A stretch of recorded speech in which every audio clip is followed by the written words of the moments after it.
Assalamu alaikum. Hope you all are doing great. Spoken English কোর্সের আজকের লেসনে আমি আপনাদের সাথে ডিসকাস করব হ্যাভ ভার্ব নিয়ে। কারণ ইংরেজি কনভারসেশনে হ্যাভ ভার্ব কিন্তু সবসময় ব্যবহার হয়ে থাকে এবং হ্যাভ ভার্ব দিয়ে কিন্তু রয়েছে অসংখ্য সেন্টেন্স প্যাটার্ন। তাই আপনি যদি খুব ভালোভাবে হ্যাভ ভার্বের ব্যবহারগুলো শিখতে পারেন তাহলে আপনি সবগুলো সেন্টেন্স প্যাটার্ন কিন্তু শিখতে সক্ষম হবেন এবং ইংরেজি কনভারসেশনে যে কোনো সিচুয়েশনে আপনি কিন্তু হ্যাভ ভার্ব ব্যবহার করে ইংরেজিতে কথা বলতে পারবেন। এই জন্য হ্যাভ ভার্ব শেখার অনেক সুবিধা রয়েছে। So without any delay let's get started. প্রথমে আমরা হ্যাভ ভার্ব দিয়ে টেন্স গঠন দেখব। টেন্সের কথা বলতে গেলে হ্যাভ ভার্ব দিয়ে কিন্তু দুই ধরনের টেন্স গঠন করা যায়।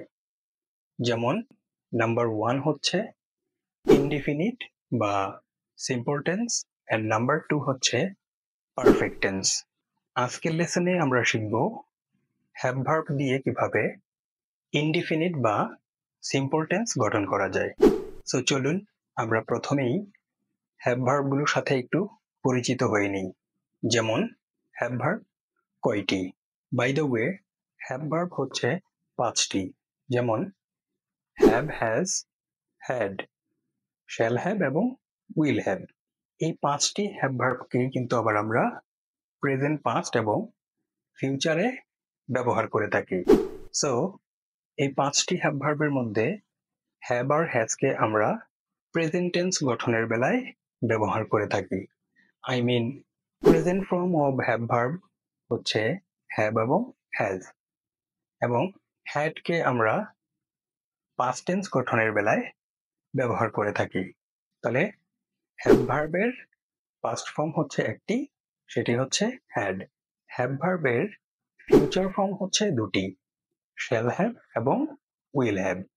এখন আমরা দেখব কোন পার্সনের সাথে কোন হ্যাভ ভার্বগুলো হয়। যেমন আই এর সাথে সবসময় কিন্তু হ্যাভ হয়, উই এর সাথে হয় হ্যাভ, ইউ এর সাথেও হয় হ্যাভ, দে এর সাথে হয় হ্যাভ, হি এর সাথে হয় হ্যাজ, শি এর সাথে হয় হ্যাজ, ইট এর সাথে হয় হ্যাজ এবং যে কোনো ব্যক্তির নামের সাথে হয় হ্যাজ। যেমন I have, we have, you have, they have, he has, she has, it has, Anan has. ফার্স্টের বেলায় কিন্তু একটি হ্যাভ ভার্ব রয়েছে, সো সবগুলো পার্সনের সাথে একটি হ্যাভ ভার্বই হবে। যেমন I had, we had, you had, they had, he had, she had, it had, আনান হ্যাড। ফিউচারের জন্য রয়েছে দুটি হ্যাভ ভার্ব। তো এই ক্ষেত্রে কিন্তু সবগুলো পার্সনের সাথেই উইল হ্যাভ হয়। বাট এখানে একটি ছোট্ট নিয়ম রয়েছে, যেটি আমি আমার বি ভার্বের ক্লাসে আপনাদের সাথে আলোচনা করেছিলাম। তাই আজকের ক্লাসেও আমি একটু অল্প পরিসরে এই বিষয়টি আরো একবার উল্লেখ করছি।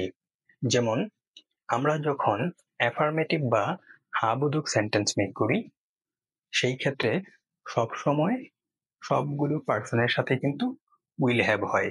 ব্যতিক্রম ধর্মী একটু নিয়ম রয়েছে, সেটি হচ্ছে কি ইন্টারোগেটিভ বা প্রশ্নবোধক সেন্টেন্স মেক করার সময় পার্সন আই এবং পার্সন উই, এই দুইটি পার্সনকে প্রশ্ন করার ক্ষেত্রে কিন্তু শ্যাল হ্যাভ হয়ে থাকে। যেমন shall I have a pen, আমার কি একটি কলম থাকবে। Shall we have a house, আমাদের কি একটি বাড়ি থাকবে। অন্যথায় আমরা যখন অ্যাফার্মেটিভ বা হ্যাঁ-বোধক সেন্টেন্স মেক করব, সবসময় আমরা সবগুলো পার্সনের সাথে শুধুমাত্র উইল হ্যাভই ব্যবহার করব। যেমন I will have, we will have, you will have, they will have, he will have, she will have, it will have, আনান উইল হ্যাভ। এখন আমরা হ্যাভ ভার্ব দিয়ে সরাসরি সেন্টেন্স মেক করব এবং প্র্যাকটিস করব। তার আগে আমি আপনাদের সাথে ইম্পর্টেন্ট একটি বিষয় শেয়ার করতে চাই। জেনে রাখা ভালো, হ্যাভ ভার্ব কিন্তু সেন্টেন্সে দুইভাবে বসতে পারে। নাম্বার 1 হচ্ছে মেন ভার্ব হিসেবে এবং নাম্বার 2 হচ্ছে অক্সিলারি বা সাহায্যকারী ভার্ব হিসেবে। এনিওয়েজ, আজকের ক্লাসে আমরা কিন্তু শিখব হ্যাভ ভার্ব কিভাবে সেন্টেন্সে মেন ভার্ব হিসেবে বসে।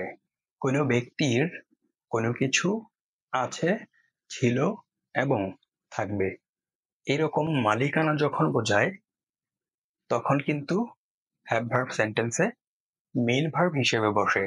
এখানে বোঝার একটি বিষয় হচ্ছে হ্যাভ ভার্ব দিয়ে মালিকানা প্রকাশ করা যায়। সো আজকের পর থেকে আপনি হ্যাভ ভার্ব শিখে খুব সহজেই মালিকানা প্রকাশ করতে পারবেন। যেমন আপনার অধীনস্থ কোনো কিছু আছে, ছিল এবং থাকবে এরূপ কথা বলার সময় আমরা কিন্তু হ্যাভ ভার্ব ব্যবহার করতে পারবো এবং এই ধরনের অর্থ প্রকাশ করার ক্ষেত্রে হ্যাভ ভার্ব সেন্টেন্সে মেইন ভার্ব হিসেবে বসে থাকে। আরো একটি খুব গুরুত্বপূর্ণ তথ্য হচ্ছে হ্যাভ ভার্ব দিয়ে যদি মালিকানা প্রকাশ করা হয় তাহলে ইনডিফিনিট বা সিম্পল টেন্স হয়। আসুন আমরা কতগুলো উদাহরণ দেখি। যেমন আই হ্যাভ আ হাউস, আমার একটি বাড়ি আছে। তো এখানে সহজে বোঝা গেল ব্যক্তি হচ্ছে এখানে আমি, আমার কি রয়েছে, একটি বাড়ি রয়েছে। আই মিন আমি এখানে একটা মালিকানা প্রকাশ করলাম। এই সেন্টেন্সটিতে কিন্তু একটি মাত্র ভার্বের ব্যবহার হয়েছে। তো এইখানে কিন্তু হ্যাভ ভার্বটি সেন্টেন্সের মধ্যে মেইন ভার্ব হিসেবে বসেছে। হ্যাভ ভার্ব দিয়ে মালিকানা প্রকাশ করলেই সেটি ইনডিফিনিট টেন্স হয়ে যায়। I have a house same সেন্টেন্সটাকে আবার পাস্ট এবং ফিউচার দিয়েও আমরা বলতে পারবো। এখানে কি হবে, শুধু হ্যাভ ভার্বগুলোর পরিবর্তন হবে। আই হ্যাভ আ হাউস, আমার একটি বাড়ি আছে, এটি হচ্ছে present indefinite tense. I had a house, আমার একটি বাড়ি ছিল, এটি হচ্ছে একটি past indefinite tense. I will have a house, এটি হচ্ছে একটি ফিউচার ইনডিফিনিট টেন্স। বাংলা অর্থ হচ্ছে এরকম, আমার একটা বাড়ি থাকবে। আসুন আমরা প্রতিটি পার্সন দিয়ে 3টি করে সেন্টেন্স মেক করে বাংলা অর্থ সহকারে সাউন্ড করে পড়ি। এতে করে আমাদের জড়তা চলে যাবে, আমরা হ্যাভ ভার্বের সাথে ইউজ টু হয়ে যাব এবং খুব সহজেই আমরা হ্যাভ ভার্ব ব্যবহার করতে পারবো। So repeat after me. I have a book, আমার একটি বই আছে। আই হ্যাড আ বুক, আমার একটি বই ছিল। I will have a book, আমার একটি বই থাকবে। উই হ্যাভ আ হাউস, আমাদের একটা বাড়ি আছে। উই হ্যাড আ হাউস, আমাদের একটি বাড়ি ছিল। We will have a house, আমাদের একটি বাড়ি থাকবে। ইউ হ্যাভ আ ফ্যান, তোমার একটি কলম আছে। ইউ হ্যাড আ ফ্যান, তোমার একটি কলম ছিল। You will have a fan, তোমার একটি কলম থাকবে। দে হ্যাভ আ কার, তাদের একটি গাড়ি আছে। দে হ্যাড আ কার, তাদের একটি গাড়ি ছিল। দে উইল হ্যাভ আ কার, তাদের একটি গাড়ি থাকবে। হি হ্যাড আ ল্যাপটপ, তার একটি ল্যাপটপ আছে। হি হ্যাড আ ল্যাপটপ, তার একটি ল্যাপটপ ছিল। He will have a laptop, তার একটি ল্যাপটপ থাকবে। শি হ্যাজ আ ফোন, তার একটি ফোন আছে। শি হ্যাড আ ফোন, তার একটি ফোন ছিল। She will have a phone, তার একটি ফোন থাকবে। মানে প্রাণীর ক্ষেত্রে আমরা বা জড়বস্তুর ক্ষেত্রে আমরা ইট দিয়ে বলতে পারবো। ইট হ্যাজ আ টেল, এর একটি লেজ আছে। ইট হ্যাড আ টেল, এর একটি লেজ ছিল। ইট উইল হ্যাভ আ টেল, এর একটি লেজ থাকবে। আনান হ্যাজ আ বাইক, আনানের একটি বাইক আছে। আনান হ্যাড আ বাইক, আনানের একটি বাইক ছিল। আনান উইল হ্যাভ আ বাইক, আনানের একটি বাইক থাকবে। এইভাবে চর্চা করলে আপনি খুব তাড়াতাড়ি হ্যাভ ভার্ব আয়ত্ত করতে পারবেন। তাই আপনার বাড়িতে যা আপনার অধীনস্থ রয়েছে আপনি চেষ্টা করুন ওইগুলো দিয়ে নিজে নিজে সেন্টেন্স মেক করে বাংলা অর্থ সহ পড়তে, তাহলে আপনার জড়তা খুব তাড়াতাড়ি চলে যাবে। আপনি যে কোনো সিচুয়েশনেই কিন্তু হ্যাভ ভার্ব ব্যবহার করতে পারবেন। আমাদের উচিত হ্যাভ ভার্বকে ভালো করে আয়ত্ত করার জন্য বেশি বেশি সেন্টেন্স মেক করে আরো বেশি চর্চা করা। তাহলে চলুন আমরা আরো কতগুলো উদাহরণ চর্চা করি। I have a new book, আমার একটি নতুন বই আছে। I had a new book. আমার একটি নতুন বই ছিল। I will have a new book. আমার একটি নতুন বই থাকবে। She has a beautiful garden. তার একটি সুন্দর বাগান আছে। She had a beautiful garden. তার একটি সুন্দর বাগান ছিল। She will have a beautiful garden. তার একটি সুন্দর বাগান থাকবে। They have many friends. তাদের অনেক বন্ধু আছে। They had many friends.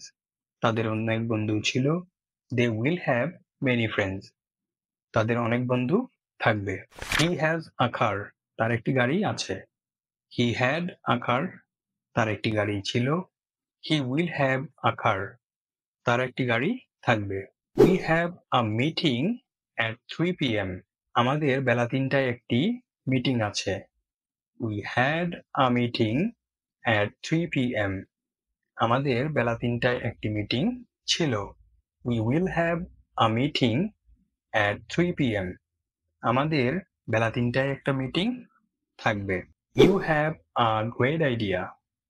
তোমার একটি দারুণ ধারণা আছে। You had a great idea. তোমার একটি দারুণ ধারণা ছিল। You will have a great idea. তোমার একটি দারুণ ধারণা থাকবে। My dog has a fluffy tail. আমার কুকুরের একটি লোমশ লেজ আছে। My dog had a fluffy tail. আমার কুকুরের একটি লোমশ লেজ ছিল। My dog will have a fluffy tail. আমার কুকুরের একটি লোমশ লেজ থাকবে। The company has a new policy. কোম্পানিটির একটি নতুন নীতি আছে। The company had a new policy. কোম্পানিটির একটি নতুন নীতি ছিল। The company will have a new policy. কোম্পানিটির একটি নতুন নীতি থাকবে। They have a party tonight. তাদের আজ রাতে একটি পার্টি আছে। They had a party last night. তাদের গত রাতে একটি পার্টি ছিল। They will have a party tomorrow night. তাদের আগামীকাল রাতে একটি পার্টি থাকবে। He has a lot of work to do. তার অনেক কাজ করার আছে। He had a lot of work to do. তার অনেক কাজ করার ছিল। He will have a lot of work to do. তার অনেক কাজ করার থাকবে। You have a talent for music. তোমার সঙ্গীতের প্রতি প্রতিভা আছে। You had a talent for music. তোমার সঙ্গীতের প্রতি প্রতিভা ছিল। You will have a talent for music. তোমার সঙ্গীতের প্রতি প্রতিভা থাকবে। The cat has green eyes. বিড়ালের সবুজ চোখ আছে। The cat had green eyes. বিড়ালের সবুজ চোখ ছিল। The cat will have green eyes. বিড়ালের সবুজ চোখ থাকবে। She has a strong personality. তার একটি শক্তিশালী ব্যক্তিত্ব আছে। She had a shy personality when she was young. ছোটবেলায় তার লাজুক ব্যক্তিত্ব ছিল। She will have a great influence. তার একটি বড় প্রভাব থাকবে। They have a big house. তাদের একটি বড় বাড়ি আছে। They had a small apartment before. তাদের আগে একটি ছোট অ্যাপার্টমেন্ট ছিল। They will have a big house. তাদের একটি বড় বাড়ি থাকবে। He has a question for you. তার তোমার জন্য একটি প্রশ্ন আছে। He had a doubt about the answer. তার উত্তর নিয়ে সন্দেহ ছিল। He will have many questions in the future. ভবিষ্যতে তার অনেক প্রশ্ন থাকবে। You have a kind heart. তোমার একটি দয়ালু হৃদয় আছে। You had a lot of patience with me. আমার প্রতি তোমার অনেক ধৈর্য ছিল। You will have many happy moments. তোমার অনেক সুখের মুহূর্ত থাকবে। The tree has many leaves. গাছটিতে অনেক পাতা আছে। The tree had many leaves. গাছটিতে অনেক পাতা ছিল। The tree will have fruits in the summer. গাছটিতে গ্রীষ্মকালে ফল ধরবে। She has a beautiful voice. তার একটি সুন্দর কণ্ঠ আছে। She had a role in the school play. স্কুলের নাটকে তার একটি ভূমিকা ছিল। She will have a successful singing career. তার একটি সফল গানের ক্যারিয়ার থাকবে। He has a lot of experience in this field. এই ক্ষেত্রে তার অনেক অভিজ্ঞতা আছে। হি had a lot of experience in this field. এই ক্ষেত্রে তার অনেক অভিজ্ঞতা ছিল। He will have a lot of experience in this field. এই ক্ষেত্রে তার অনেক অভিজ্ঞতা থাকবে। We have a comfortable living room. আমাদের একটি আরামদায়ক বসার ঘর আছে। We had a small apartment before. আমাদের আগে একটি ছোট অ্যাপার্টমেন্ট ছিল। We will have a bigger house someday. আমাদের একদিন বড় বাড়ি থাকবে। The river has a strong current. নদীতে তীব্র স্রোত আছে। The river had less water in the dry season. শুষ্ক মৌসুমে নদীতে কম জল ছিল। The river will have more water after the rain. বৃষ্টির পর নদীতে আরও পানি থাকবে। My computer has a fast processor. আমার কম্পিউটারের প্রসেসর দ্রুত। মাই old computer had a slow processor. আমার পুরনো কম্পিউটারের প্রসেসর ধীর ছিল। My next computer will have the latest technology. আমার পরের কম্পিউটারে সর্বশেষ প্রযুক্তি থাকবে। I have a dream to travel the world. আমার বিশ্ব ভ্রমণের একটি স্বপ্ন আছে। I had a dream to travel the world. আমার বিশ্ব ভ্রমণের একটি স্বপ্ন ছিল। I will have a dream to travel the world. আমার বিশ্ব ভ্রমণের একটি স্বপ্ন থাকবে। He has a talent for painting. তার ছবি আঁকার প্রতিভা আছে। She had a talent for painting. তার ছবি আঁকার প্রতিভা ছিল। She will have a talent for painting. তার ছবি আঁকার প্রতিভা থাকবে। They have a strong bond. তাদের মধ্যে এক দৃঢ় বন্ধন আছে। They had a strong bond. তাদের মধ্যে একটি দৃঢ় বন্ধন ছিল। They will have a strong bond. তাদের মধ্যে একটি দৃঢ় বন্ধন থাকবে। He had a positive attitude. তার একটি ইতিবাচক মনোভাব ছিল। He will have a positive attitude. তার একটি ইতিবাচক মনোভাব থাকবে। We have a beautiful garden. আমাদের একটি সুন্দর বাগান আছে। We had a beautiful garden. আমাদের একটি সুন্দর বাগান ছিল। We will have a beautiful garden. আমাদের একটি সুন্দর বাগান থাকবে। You have a great smile. তোমার একটি দারুণ হাসি আছে। You had a great smile. তোমার একটি দারুণ হাসি ছিল। You will have a great smile. তোমার একটি দারুণ হাসি থাকবে। The movie has good reviews. মুভিটির ভালো রিভিউ আছে। The movie had good reviews. মুভিটির ভালো রিভিউ ছিল। The movie will have good reviews. মুভিটির ভালো রিভিউ থাকবে। They have a small shop. তাদের একটি ছোট দোকান আছে। They had a small shop. তাদের একটি ছোট দোকান ছিল। They will have a small shop. তাদের একটি ছোট দোকান থাকবে। ওয়েল, এই কাজটি আপনি ততক্ষণ করতে থাকবেন যতক্ষণ না পর্যন্ত আপনি সবগুলো পার্সন দিয়ে হ্যাডভার্বকে ভালো করে আয়ত্ত করতে পারেন। আপনি যদি সবগুলো পার্সন দিয়ে একটি করে সেন্টেন্স মেক করে সেই সেন্টেন্সটিকে ৩ ভাবে প্রেজেন্ট পাস্ট এবং ফিউচার দিয়ে পরিবর্তন করে বাংলা অর্থ সহ সবসময় পড়তে থাকেন, তাহলে খুব ভালো করে আপনি অ্যাডভার্বগুলোকে আয়ত্ত করতে পারবেন। ক্লাসের সময় দীর্ঘায়িত না করার জন্য আমি হ্যাডভার্ব নিয়ে আমার এই লেসনে যতটুকু আলোচনা করেছি সেই সম্পূর্ণ আলোচনাকে ২টি অংশে ভাগ করে আমি আপলোড করব। তাহলে চলুন আমরা আজকের ক্লাসটি আরো একবার রিভিউ করি। আজকের ক্লাসে আমরা মূলত শিখলাম কিভাবে হ্যাডভার্ব দিয়ে অ্যাফার্মেটিভ বা হ্যাঁ-বোধক সেন্টেন্স মেক করতে হয়। আমরা আরো জানলাম হ্যাডভার্ব কিন্তু সেন্টেন্সে ২ ভাবে বসতে পারে। নাম্বার 1 হচ্ছে মেইন ভার্ব হিসেবে এবং নাম্বার 2 হচ্ছে অক্সিলারি ভার্ব হিসেবে। তার মধ্যে আমরা আজকে শিখলাম হ্যাডভার্ব কিভাবে সেন্টেন্সে মেইন ভার্ব হিসেবে বসে। আমরা আরো জানলাম হ্যাডভার্ব দিয়ে কিভাবে ইনডিফিনিট টেন্স গঠন করা যায়। সো ইনডিফিনিট টেন্স গঠন করার সময় হ্যাডভার্ব কিন্তু মালিকানা ভার্ব হিসেবে কাজ করে থাকে। ইতিমধ্যে আমরা কিন্তু শিখে গেলাম কিভাবে ২ ভাবে ইনডিফিনিট টেন্স গঠন করা যায়। তার মধ্যে আমরা একভাবে শিখেছি বি ভার্ব দিয়ে এবং আজকে শিখলাম হ্যাডভার্ব দিয়ে কিভাবে ইনডিফিনিট টেন্স গঠন করা যায়।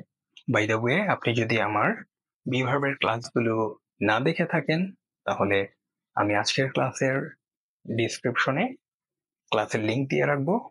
আপনি যদি বিভার্ব সম্পর্কে ভালো জানতে চান, ইনডিফিনিট টেন্স শিখতে চান বিভার্ব দিয়ে, তাহলে ওই ক্লাসগুলো দেখে আপনি খুব সহজেই কিন্তু শিখতে পারবেন।